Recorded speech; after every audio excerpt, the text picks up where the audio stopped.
আসসালামু আলাইকুম। আজ আমরা রুলস অফ এলিগেশন দিয়ে আমরা অনুপাত শিখব, কিভাবে সহজে প্রিলিমিনারি পরীক্ষায় অ্যান্সার করা যায়। তার জন্য আমরা রুল অফ এলিগেশন দিয়ে বেসিক ক্লিয়ার করে আমরা এটা অঙ্কটা করবো। এটা ব্যাংকে আসছে, কম্বাইন্ড ব্যাংক 5 ক্যাশে আসছে 2019 সালে। দেখি, একজন দোকানদার 15 টাকা ও 20 টাকা কেজি ধরে দুই ধরনের চা কিনে কি অনুপাত মেশালে মিশ্রিত চায়ের দাম প্রতি কেজি 16.5 টাকা হবে। তাহলে এটা আমি রুলস অফ এলিগেশনের মাধ্যমে যদি আমি করি, আমরা দুইটা ক্যাটাগরিতে শিখাবো। একটা হচ্ছে রিটেনে কিভাবে করতে হয়, আর একটা প্রিলিমিনারির জন্য কিভাবে তাড়াতাড়ি অ্যান্সার করা যায় সেইভাবে করাবো। দেখেন, আমরা রুলস অফ এলিগেশনের মাধ্যমে করাবো। দেখি, আমরা একটা ক্রস চিহ্ন দিব। বলছে একজন দোকানদার 15 টাকা ও 20 টাকা দুই ধরনের চা কিনে। তাহলে আমরা একটাকে ধরছি 20, আর একটাকে ধরছি 15। হ্যাঁ, তাহলে দুই ধরনের চা মিশালে অনুপাতে মিশ্রিত করলে চায়ের দাম প্রতি কেজি 16 এত পারে। এটা হচ্ছে গড়। 16 পয়েন্ট কত 16.5, এটা হচ্ছে গড়। তাহলে গড় থেকে এটা বিয়োগ দিব আমরা প্রথমত।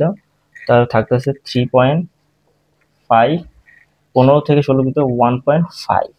এখন এই দুইটার আমরা অনুপাত করব। এই দুইটা অনুপাত হয়েছে 1.5, 3.5। তাহলে অনুপাত যদি মানে এখানে যদি দশমিক উঠাই দিই, তাহলে থাকতেছে কত, দশমিক উঠাইলে থাকতেছে 35। তাহলে উপরে থাকতেছে 3, 5 7 35, আর এখানে থাকতে 3 5 15, 7/7.3। এটা হচ্ছে রুলস অফ এলিগেশনের মাধ্যমে আমার অ্যান্সার করার ওয়ে অফ মেথড।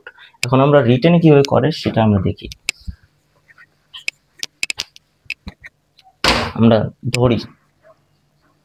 ধরি দুইটা চার কথা বলছে, একটা 15 টাকা আর একটা 20 টাকা, দুই ধরনের চা বলছে এখানে। তাহলে একটাকে ধরি এক্স, একটাকে ধরি ওয়াই। হ্যাঁ, তারপর হচ্ছে প্রশ্ন মতে 15x একটা চা, একটা হচ্ছে কত 20y, দুই ধরনের চা। হ্যাঁ, কতটা প্রতি কেজি, কত 16.5। হ্যাঁ, দুই ধরনের চা, তাই এক্স প্লাস ওয়াই আমরা ইকুয়েশন মাধ্যমে করতেছি। তারপরে 20y, এটার সাথে এটা গুণ, এটার সাথে এটা গুণ, 2.5x প্লাস 5y। তাহলে আমরা ax এটা থেকে এটা যদি বিয়োগ দিই তাহলে 1.5x, আর এটা থেকে এটা যদি বিয়োগ দিই তাহলে 3.5y। তাহলে এখানে থাকতে কি গুণ আছে, দুইটা ভাগ করলে x/y, আর এখান থেকে 1.5 প্লাস 3.5।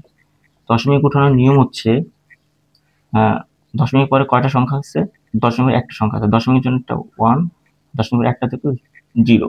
সেম 15 গুণন 10, 10 কাটা 35/15। তাহলে এখানে 7.3, অ্যান্সার হচ্ছে 3.5।